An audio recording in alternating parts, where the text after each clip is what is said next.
नमस्कार दोस्तों, defence news Hindi में आपका स्वागत है। मुख्य समाचार। तीसरा विश्व युद्ध छिड़ सकता है अगर ट्रंप ने इजरायली पीएम नेतन्याहू से क्यों कही ये बात। डोनाल्ड ट्रंप ने शुक्रवार को इजरायल के प्रधानमंत्री बेंजामिन नेतन्याहू और उनकी पत्नी सारा से मुलाकात की।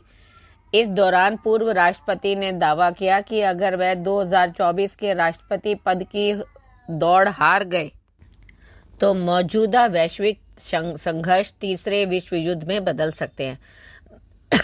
बता दें, इजरायल के पीएम अमेरिका के दौरे पर हैं।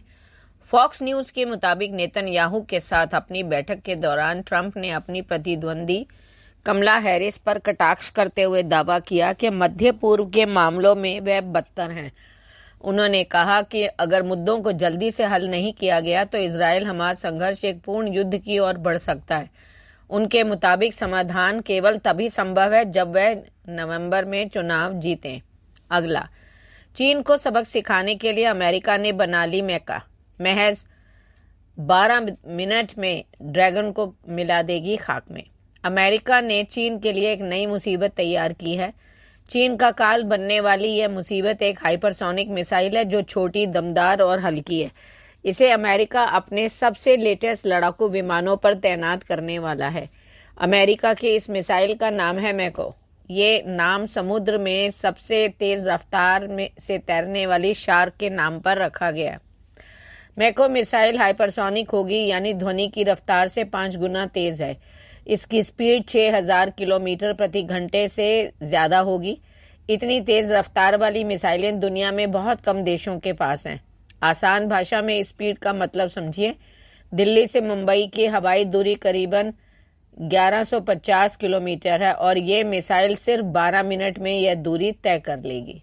अगला, टाइप 56-1 असॉल्ट राइफल, चीन का वो हथियार जिससे पाक ने कुपवाड़ा में दिखाए नापाक इरादे। भारतीय सुरक्षा बलों ने Pakistani border action team BAT यानी कि बैट के एक हमले को विफल कर दिया है। इस दौरान छिड़ी मुठभेड़ में सेना का एक जवान शहीद हो गया और एक कैप्टन सहित 4 अन्य सैन्यकर्मी घायल हो गए। मुठभेड़ में एक पाकिस्तानी घुसपैठिया भी मारा गया। बैट से आमतौर पर पाकिस्तानी सेना के विशेष दल के जवान और आतंकवादी शामिल होते हैं। इस मुठभेड़ में मारे गए आतंकवादी के पास से चीनी टाइप 56-1 असॉल्ट राइफल बरामद हुई है। अगला, पूरी दुनिया को चौंका सकती है भारत की विदेश नीति। रूस के बाद अब यूक्रेन की यात्रा पर जा सकते हैं प्रधानमंत्री नरेंद्र मोदी। रूस यूक्रेन युद्ध का क्या अब खात्मा प्रधानमंत्री नरेंद्र मोदी की मध्यस्थता से ही होने वाला है? क्या पूरी दुनिया को पीएम मोदी अपनी विदेश नीति से चौंकाने जा रहे हैं? क्या पश्चिम से लेकर यूरोपीय देशों की सोच पर पीएम मोदी का आइडिया भारी है? क्या भारत अब दुनिया की वाकई में अगुवाई करने की क्षमता रखने लगा है? इन सभी सवालों के जवाब आपको शायद जल्द मिल जाएंगे। कहा जा रहा है कि रूस की यात्रा के बाद अब पीएम मोदी यूक्रेन की हैरान कर देने वाली यात्रा पर कर सकते हैं।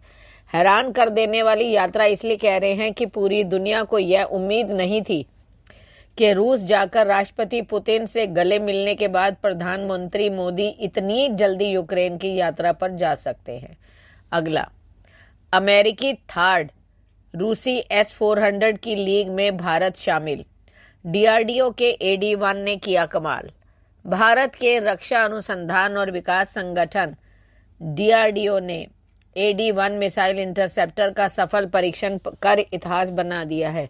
इसी के साथ भारत उन चुनिंदा देशों की कतार में शामिल हो गया है जिनके पास अपना खुद का विश्वसनीय बैलिस्टिक मिसाइल डिफेंस सिस्टम है। AD-1 मिसाइल इंटरसेप्टर के कारण भारत को एक बहुत ही सक्षम इंटीग्रेटेड एयर डिफेंस सिस्टम की तैनाती में सुविधा होगी। AD-1 मिसाइल इंटरसेप्टर की तुलना अमेरिका के थर्ड और रूसी S-400 मिसाइल सिस्टम से की जा रही है। इन दोनों की गिनती दुनिया के सबसे शक्तिशाली एयर डिफेंस सिस्टम में की जाती है। अगला, भारत की मदद को मजबूर होगा अमेरिका। यूएस सीनेट में पाकिस्तान विरोधी विधेयक पेश। अमेरिका के प्रभावशाली रिपब्लिकन सीनेटर मार्को रूबियो ने शुक्रवार को सीनेट में एक पाकिस्तानी विरोधी विधेयक पेश किया। इस विधेयक का उद्देश्य चीन के बढ़ते प्रभाव से निपटने और पाकिस्तान से कथित खतरों से पार पाने के लिए भारत की मदद करना है। इस विधेयक में भारत के खिलाफ पाकिस्तान की कथित धमकियों के लिए उसे दी जाने वाली सुरक्षा सहायता को रोकना है। प्रस्तावित US India defence corporation act Bharat को प्रौद्योगिकी हस्तांतरण का दृढ़ता से समर्थन करता है और प्रशासन से भारत के साथ वैसा ही व्यवहार करने का आग्रह करता है जैसा कि वह जापान, इजराइल, दक्षिण कोरिया और नाटो सदस्यों जैसे अमेरिकी सहयोगियों के समान दर्जा रखता हो। धन्यवाद।